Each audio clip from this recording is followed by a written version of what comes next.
Alosha replied. He says that we won't be able to speak at the VII, but he can arrange for us to attend as visitors. Time to get ready. Then head to the Snezhnograd VII. You're back! Paimon's been working on the crossword puzzle in the newspaper. It's actually pretty fun! Oh, shoot! Paimon forgot the next word! Oh, she had it a moment ago. Think, Paimon, think!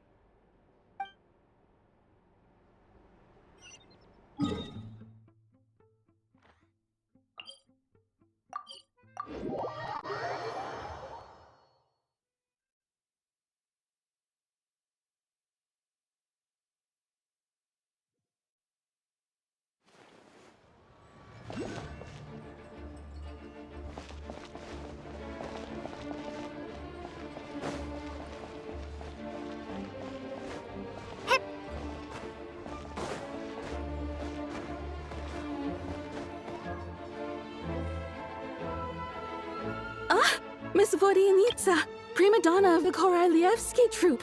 What a surprise meeting you here! Will you be sitting in on a session of the VII? Sorry, I'm not taking interviews today. Oh good, you're here. The session's about to begin. Let's get inside. Please wait, Miss Vodyanitsa. Could you introduce me to your new friend?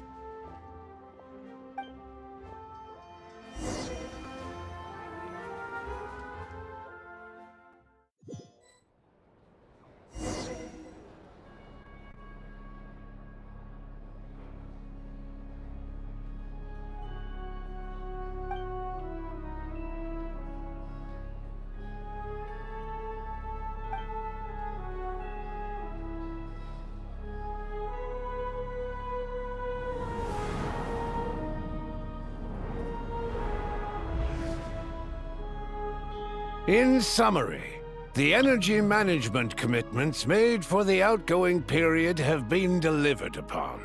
Furthermore, both the production and consumption of Kresnik Crystal show clear signs of stabilizing.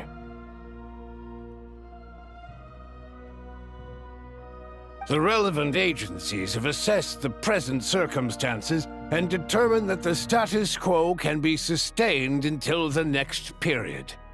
For detailed statistics, I would refer you to the industry reports that have been distributed to all persons present. It should also be noted that while the recent blizzards have led to a significant increase in people's energy expenses, this is strictly a short-term phenomenon associated with a remotely located monster. Her Majesty the Tsaritsa is giving her full attention to this matter. We should have every confidence that it will be dealt with swiftly and conclusively. A financial report on disaster relief is also present in this report, courtesy of Pantalone. They cover the same old ground every single time. The rooster never seems to mind, but everyone else is getting tired of it. There's a general lack of trust. People aren't seeing any tangible benefits that affect them directly. Of course, none of that will be reflected in any of the reports on the table. Yeah, if it weren't for these hard copy documents, I could have at least made something up.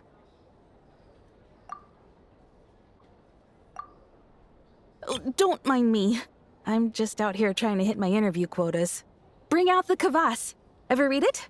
Best-selling newspaper in town.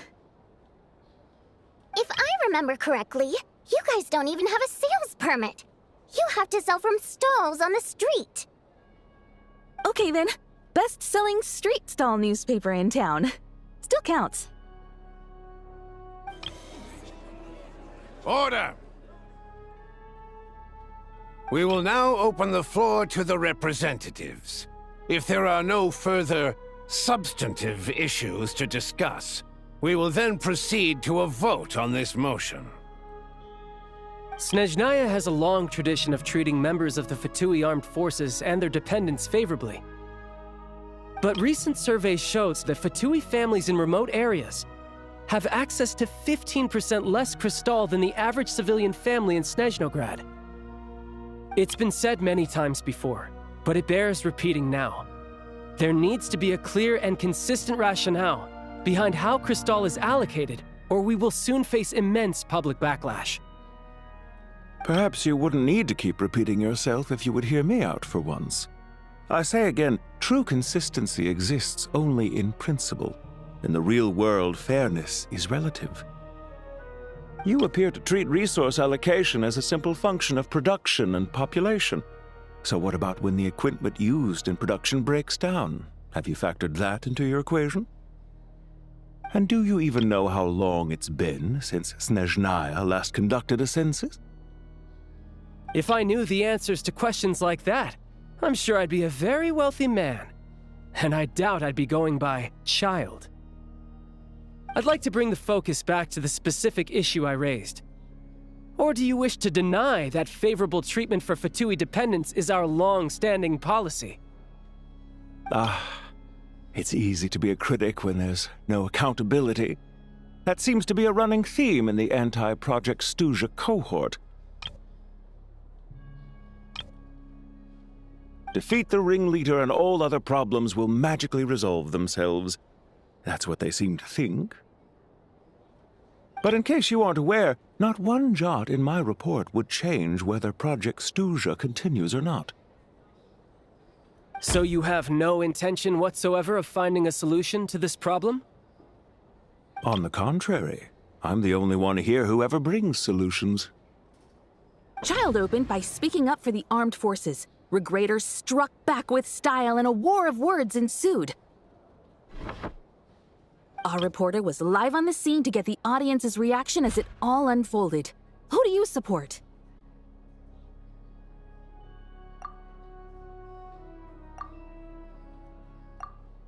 The people have spoken!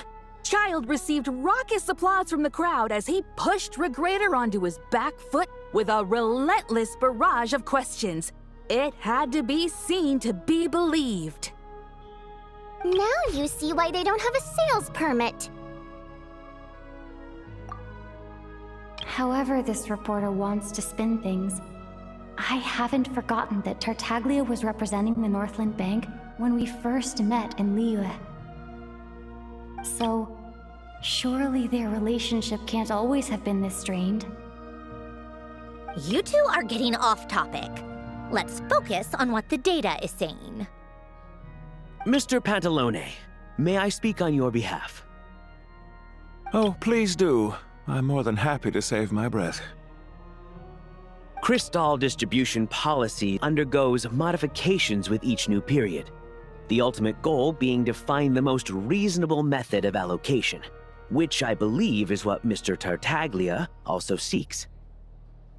But I fear many may have been misled on this topic by extremist activists. To clarify, Project Stuja is not the root cause of the problem. It is merely a framework for resource distribution. The most recent reports all point to Snezhnaya's resilience and adaptability during this period of fine-tuning, and give clear indications that a distribution framework is improving with each iteration. To make drastic adjustments without first considering the risks would likely do more harm than good. It would be a waste of the hard-won experience we've gained to date. Renowned scholar of finance, Arapov spoke up to clarify the fiscal logic, clearly alluding to social organizations like the Rokot in his words. With the notorious Lelex still active to this day, should the Rokot be held responsible? No, there is someone else to blame. She's just rephrasing what Mr. Pantalone said. The Rokot are the critics he accuses of taking no responsibility for their actions. As for Lilik, you won't have heard of him yet. He's currently the most famous member of the Rokot. Well, more like infamous. Ending Project Stuja has become an obsession for him. Unlike the more decent ones among us, he believes that votes in the Vetcha are all that matter. So whether it's threats, coercion, or bribery, he'll use whatever means necessary to get people to change their vote. And since we're already on the subject, what do you think of Lelek's methods? Are you for or against?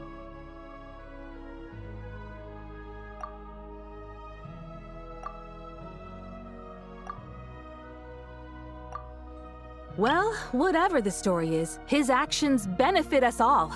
We stand with Lelek. At least someone here wants to take this discussion seriously. I've been considering that issue myself. What you really need is more precise regional data, right? I think it would be easiest to let the Fatui handle it, since they're already in charge of Crystal shipments anyway. We may as well get them to collect some data while they're at it. Whatever you need, you can ask the Fatui to look into it for you. In terms of supervision, I think the Druzhna would be a good fit. I had hoped to discuss this with Miss Vesna, but sadly, she's not present. I will be happy to take a note of your suggestions and present them to Commander Vesna for a decision upon her return. The Commander has always taken a keen interest in Project Stuja. However, given the Druzhna's demanding workload, I'm afraid it may prove difficult for them to provide any practical support. Let us refrain from jumping to conclusions until a concrete and actionable plan is in place. My apologies, Lord Rooster. There are numerous issues to address here, including manpower, time sensitivity, and reporting lines. Nevertheless, I support drafting a proposal. Follow the usual procedure, and it can be raised as a new motion for all parties to evaluate at the appropriate time. In that case, I'd like to share one thought before the proposal is drafted. The issue of time sensitivity was raised just now, which I presume relates to the official reports. In fact, the Energy Commission already collects regular statistics on each urban center and its surrounding area. Would these be of any use? That's a good idea. I read every issue of Sviet Lolaidovka's report, and although my focus is mostly on the section about equipment operation, the energy consumption statistics also yield a lot of insights. Be that as it may, does no one see an issue with using local data to determine Crystal quotas? In the long term, it seems like a very risky solution. Not if they are used purely for reference. So long as we have the report from the Northland Bank's headquarters to corroborate it, no one will be able to fool me. Very well, then. It appears that this arrangement is acceptable to all parties. Yeah, sounds good to me. The members reached a provisional consensus on the issue of improving treatment for Fatui soldiers.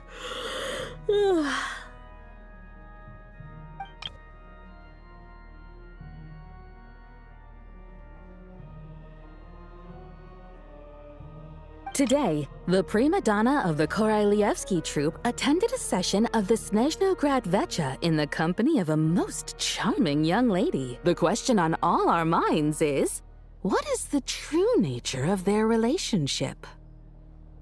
Write anything like that again, and I'm revoking your permission to interview the troupe. Got it?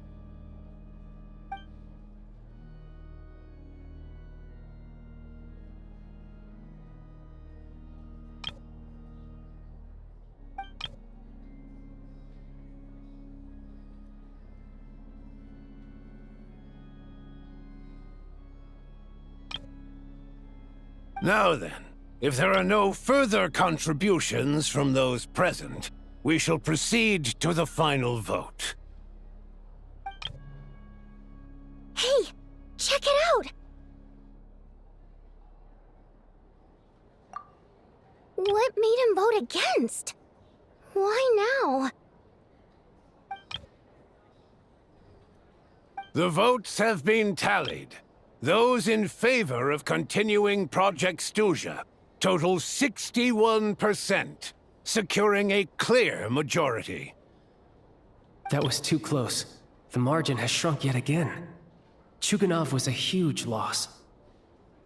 I'll bet Lelek is behind this. I wonder how Pulcinella will respond this time. Chuganov. I see. Lelek strikes again. Yes, go, Lelek. Once Project Stuja is defeated, our unwavering support at Bring Out the Kvass will finally pay off when we make our comeback. I can taste our victory already! In accordance with the result of this vote, Project Stuja will remain in effect until the next VII period. Finally, may I remind us all, we debate only for the greater glory and solidarity of our nation. May the aurora shine ever on, and the tundra always stand firm. The session is concluded.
I have to say, I really wasn't expecting Chuganov to vote against Project Stuja. Well, in principle, Snezhnaya's business and political elites ought to be the ones least likely to oppose it. As we heard, Project Stuja is basically just a resource distribution framework that requires everyone to cut back during the winter. But even if the policy got cancelled, the Tsaritsa's energy needs wouldn't suddenly go down. The extra demand from the public would have to be filled from somewhere. So logically, the factories would have to take the hit.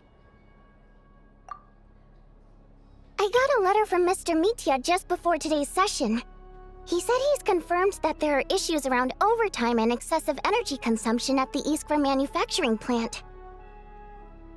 In a situation like this, once the Rooster receives the report, he'll order the factory to halt production and submit to an investigation before issuing a penalty. But that's a week-long process, and thus didn't make it onto the VII agenda this time. I don't think he suspects anything so far.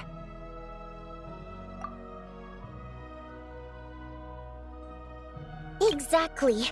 And as you know, he's a very selfish person. I was originally gonna try and flip him after he received notice of the official sanctions. My plan was to convince him that the whole thing was completely unfair. Rather than just sit back and take the hit while his factory stopped production, he'd be better off voting to end Project Stuja. At least that way, no one else would be able to make any money either, because all the factories would suddenly have more limited energy to work with. But now, he's already voted against it, which means someone must have used more forceful means to change his vote, just like with everyone else who flipped.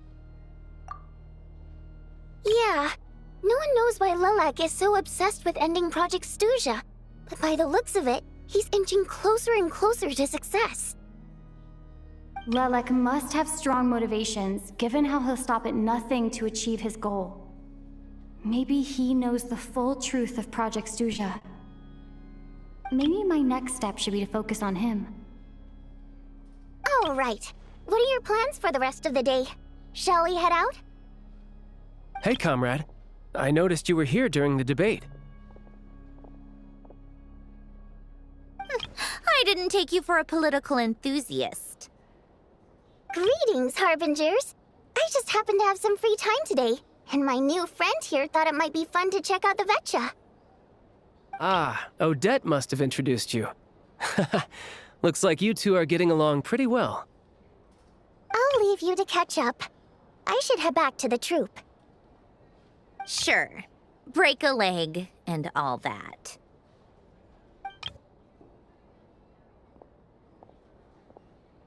Thought it might be fun to check out the Vetcha, did you? Things are never that simple with you, Traveler. There's no way you're here for kicks and giggles. Tell me I'm wrong.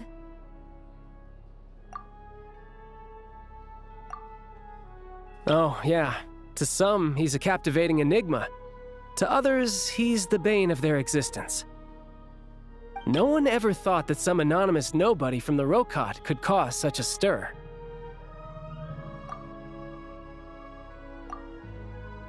Huh? You want to look into Lelik? Then I'm sure his days of anonymity are numbered. What do you think, Sandrone?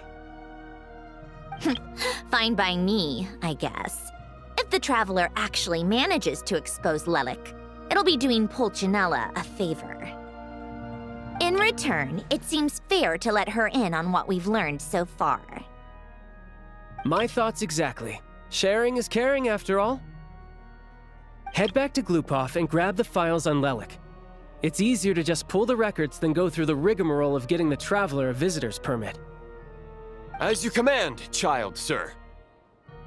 In that case, since we're going to be waiting anyway, I'll have someone brew a pot of black tea.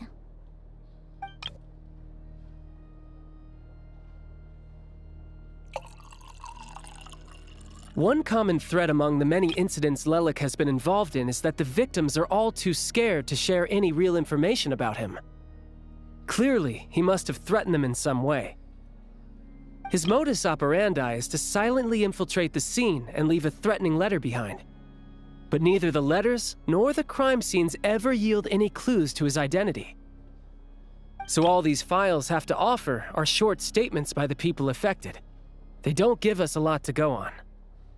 If nothing else, it shows we're dealing with a trained professional who's versed in counter-surveillance.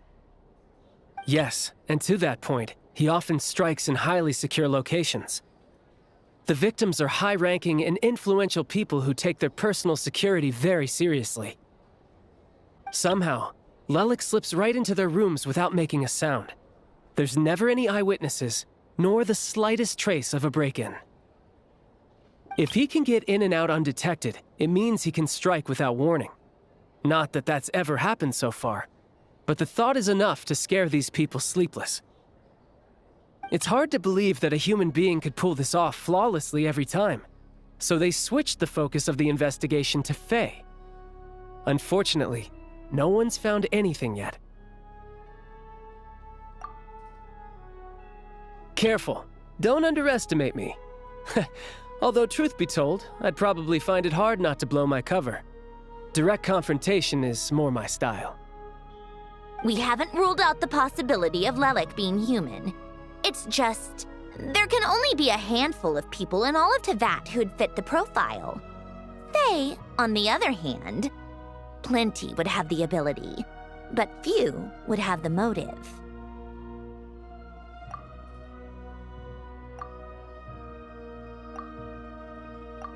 No, not as strong as me.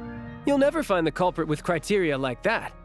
Let's go with a little weaker than me. Oh, you hit me right where it hurts. I'll admit, he's strong and meticulous. But can we at least limit this to candidates who have something to do with Snezhnaya? She's just trying to find a reference point. Stop getting fixated on who's stronger than who. But that's the most important thing. In my opinion, anyway.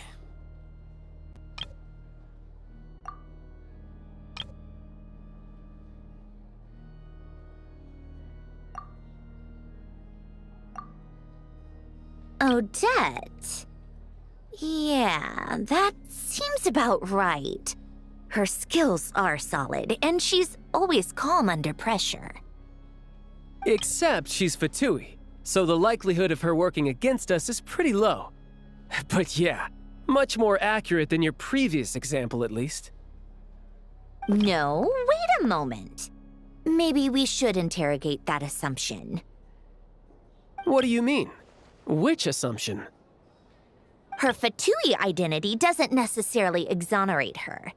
And when you think about it, the Rokot would be precisely what she needs to conceal her identity.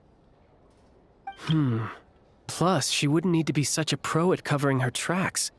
She'd already know where the Fatui will be and when, so she could choose the perfect time to act. Oh, yikes. I was just thinking out loud. Why is this starting to sound like such a convincing theory? Still, what reason could Odette possibly have for trying to call off Project Stuja? Arlecchino would be the best person to ask. She knows Odette best. Unfortunately, she isn't back yet. Rosaline used to open up to her in private about her struggles with Odette. As I'm sure you can imagine, Arlecchino is quite a lot better with children than Rosaline was. She gave her some tips on how to handle the situation, and Rosaline managed to reach a settlement with Odette before leaving. So I suppose there were at least no lifelong regrets left behind. Beyond that, I don't know the details about that side of things. But I do know that Odette definitely has a motive to hold a grudge against Project Stuja. The reason being, her father passed away during the early stages of the project. That was back before it had been named Project Stuja, when things were still being worked out. But in essence, it's remained the same ever since. Huh. The more you know. Rosaline was always so self-centered. I never understood why she started paying so much attention to Odette. Is that such a surprise? If you cast your mind back, you may remember that Rosaline and I weren't exactly close. We had tea together a few times, but that was about it. Odette's past is no secret. Her father was a Fatus and her mother was a very famous ballerina.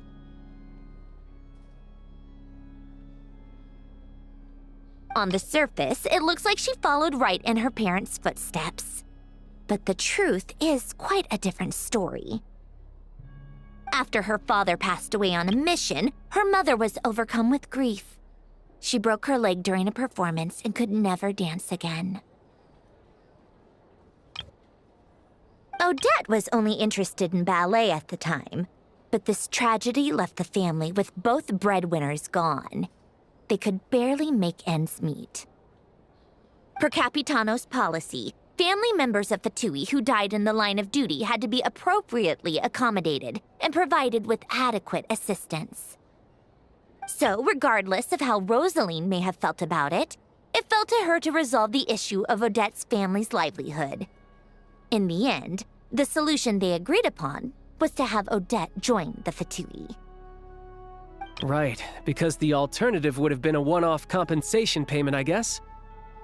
In that sense, joining up was definitely the better option. Still, she must have had mixed feelings about it, right? If she doesn't even like the Fatui. It's just a theory, a possibility. But as a motive for Odette to become Lelik, it holds up. That said, I have no idea where Odette's head is at right now, or what her conflict with Rosaline was about. Plenty of people were on bad terms with Rosaline. I have no intention of trying to figure it all out. Yes, but there's not much point in discussing that now.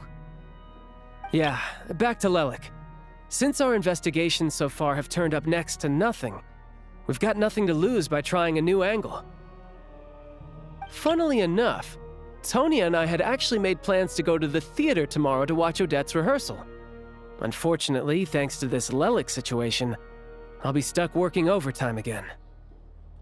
Which means you can go in my place. No point wasting the ticket, plus you'll get to meet Tonya. Spirit Seeker. Quite the classic ballet. It was passed down through Odette's mother's family for generations, though it hasn't been performed in years. But Odette's been practicing it diligently, and it's finally ready for a return to the stage. Excitement is through the roof. Tickets for the official performance sold out long ago. Tonya's excited for it too. She's desperate to see it no matter what. Personally, it's not really my kind of thing, but since she's my little sister, I had to figure something out. I've actually seen it several times before. The story's pretty straightforward. The lead character follows a trail of clues left behind by a spirit, gradually recovering her memories along the way. It's a tale of love and regret. So not exactly reinventing the wheel, at least by today's standards. But when that classic melody kicks in and the lead character begins to dance, it always gets me.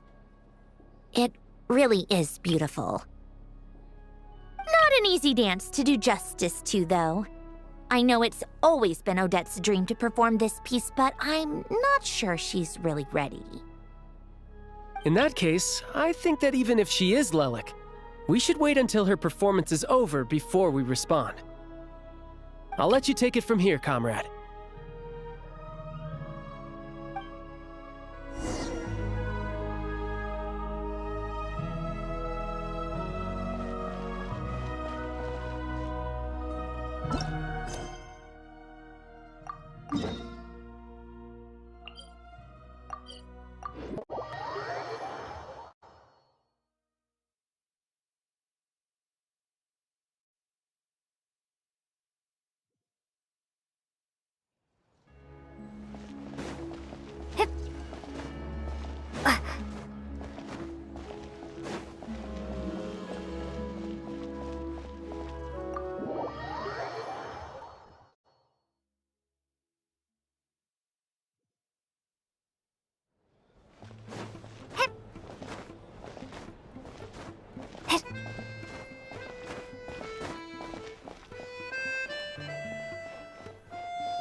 You made a ton of progress today.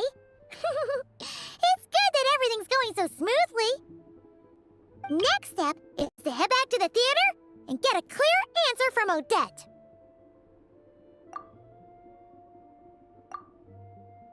Either way, Paimon doesn't get the sense that she's a bad person. Sure, she might have done some pretty extreme things, but Paimon bets she has her reasons. Maybe this is going too far, but like, with everything she's managed to do so far, wouldn't it make more sense in theory to be even more, heavy-handed? Why leave a letter when she could, well, we know there are plenty of other ways to keep people in line, right? The point is, she could have gone further, but she didn't. So, if it is her, she's got some principles at least. Yeah! Well, all you can do is follow the facts wherever they lead. No change, really. But that thing Paimon told you about yesterday? Paimon feels like she can sense it more clearly now. Hearing you talk about your day makes Paimon itch for an adventure. If only she could be there with you so we could experience it all together. Yeah, I wish you could be there too. I'm not used to adventuring alone. But don't worry, we'll get to the bottom of this. Guess it's just one of those things. Never mind. Paimon will behave herself and keep resting.